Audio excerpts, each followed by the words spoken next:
Ouverture ce dimanche 10 février 2019 dans la grande salle Nelson Mandela de la 3e session ordinaire du sommet de chefs d'État et des gouvernements de l'Union africaine. Arrivé fait mandat, le président du Rwanda, Paul Kagame, cède le fauteuil du président en exercice de l'Union africaine.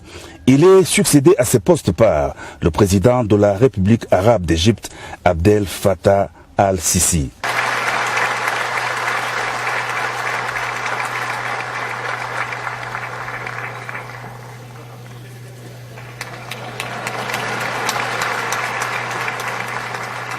La revue démocratique du Congo est à l'honneur. Le chef de l'État congolais, Félix Antoine Tshisekedi Tshilombo, a été élu par ses pairs deuxième vice-président du bureau de l'Union africaine. Succès diplomatique pour le nouveau chef de l'État dont l'avènement a été salué par les dirigeants africains. Le tout découle d'une décision unanime des chefs d'État après consultation menée par les doyens ambassadeurs permanents.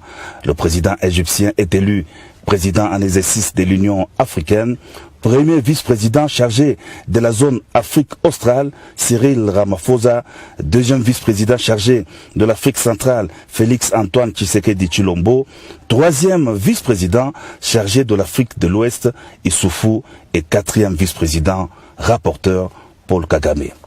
2019, année des réfugiés, des rapatriés et des personnes déplacées, c'est le thème du sommet. Ces choix illustrent la volonté renouvelée des dirigeants de trouver une réponse durable à la question des déplacements forcés.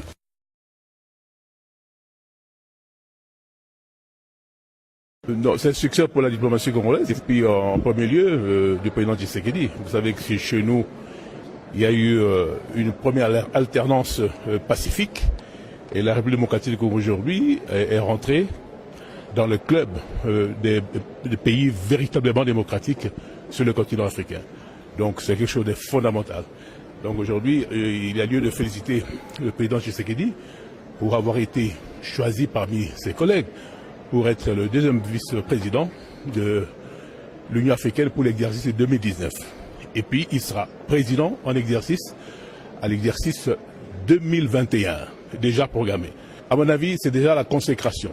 C'est pas la légitimation africaine de notre président, après tous les remous qu'on a vécu dernièrement, si bien que le débat post-électoral est aujourd'hui définitivement clos.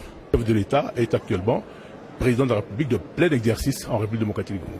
N'est-ce pas, la République démocratique du Congo est à l'honneur, ici à l'Union africaine. D'abord, on vient d'accueillir alors avec pompe le nouveau président, son Excellence Félix Tshisekedi, qui a été applaudi vraiment avec beaucoup d'enthousiasme. Deuxièmement, la République démocratique du Congo vient d'être élue à la deuxième vice-présidence de l'Union africaine. Qu'est-ce à dire?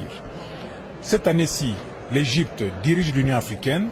L'année prochaine, ce sera le premier vice-président qui est l'Afrique du Sud. Et l'année d'après, ça sera au Congo d'accueillir le sommet et de diriger l'Union africaine pendant l'année 2021.